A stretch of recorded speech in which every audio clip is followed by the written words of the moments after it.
Hi there, it's Scott Milligan, SkipperBud's up in Oshkosh, Wisconsin. Let me call on one of our new Bayliner VR5s that just arrived. Got her in the showroom here. See, this boat is blue.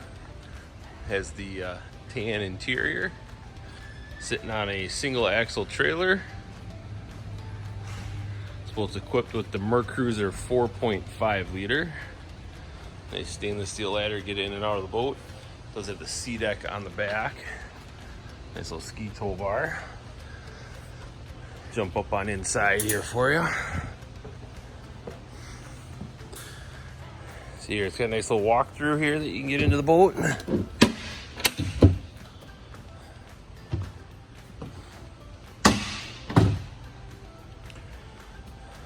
Very nice dash.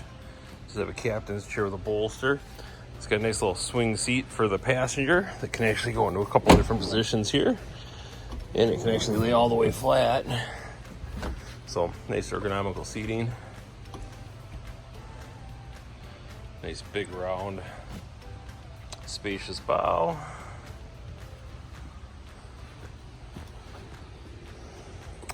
Storage underneath the passenger side, along with a glove box. Nice big ski locker as well. This particular boat's rated for 8. Of course, the VR5 is their 20-foot model. They do have a VR4, which is 18, and a VR6, which is 22. So, several options depending on what size would work for you best. But there you have it. Any questions? Please give us a call. We're happy to help.